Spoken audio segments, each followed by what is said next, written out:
Bonjour, morning brief du 21 juillet 2025. Alors, la bourse de Tunis termine la semaine sur une note positive, avec un TUL Index qui a aligné une hausse hebdomadaire de 0,43%, portant ses gains annuels à 18,51%.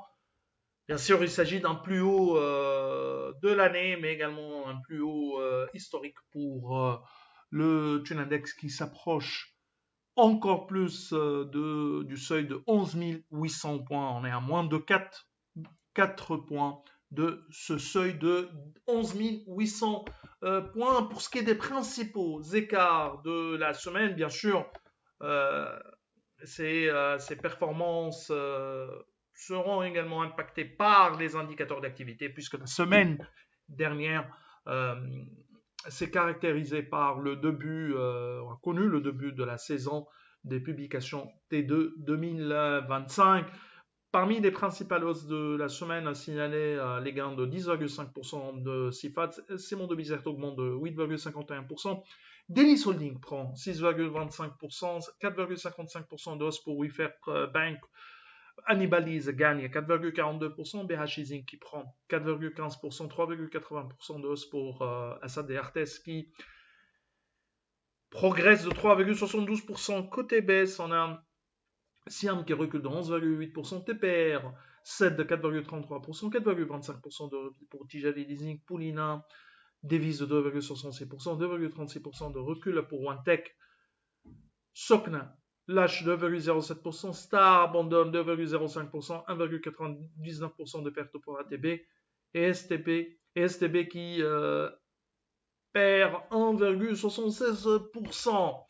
Alors, bien sûr, avec le début des indicateurs d'activité, pour le moment, peu de sociétés, du moins par rapport à notre univers de couverture, peu de sociétés ont publié, hein. On est à 7 sociétés et la croissance pour ces sociétés sur le semestre est de 3,4%, 0,4% en rythme trimestriel. Bien sûr, reste encore les principales sociétés qui n'ont pas encore publié.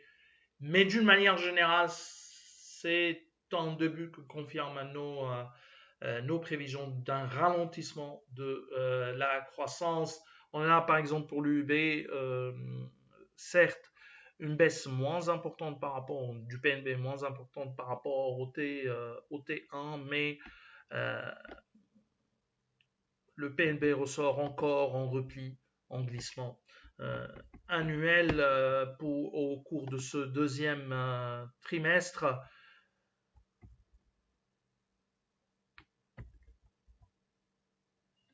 Et on a également Assad avec un ralentissement de la croissance, un ralentissement de la croissance au cours du T2, un ralentissement euh, avec une croissance presque donc faible au cours de ce deuxième trimestre, soutenu par les ventes locales. Sur ce semestre, les revenus ont augmenté de 21,3%, mais on est à seulement 4,7% au cours du deuxième trimestre. Bon, Assad, ce qui est important, annonce sa première opération d'exportation vers le Maroc, ce qui devrait avoir un impact positif sur les chiffres d'exportation à partir des prochains mois, selon le communiqué de la société. En outre, ça ce qui est également important, elle a annoncé un accord pour l'obtention d'un crédit de gestion en Algérie qui contribuera à réduire les besoins en financement à court terme de la société mère, réduction de l'encours des créances probablement. Nous, on rajoute ça sur la filiale algérienne. Donc des chiffres qui sont globalement en ligne avec nos attentes. Pareil pour Poulina, où la croissance sur le deuxième trimestre était de seulement 2%, avec toujours un export qui est en repli. Sur l'ensemble de ce semestre, la croissance se limite à 4%.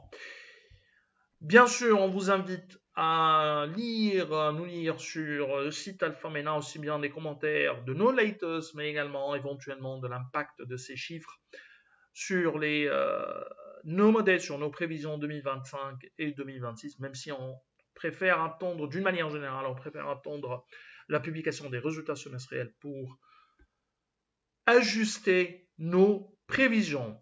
C'est tout ce qu'on a pour ce matin. Nous vous remercions pour votre attention. On vous donne rendez-vous pour demain. Au revoir à demain.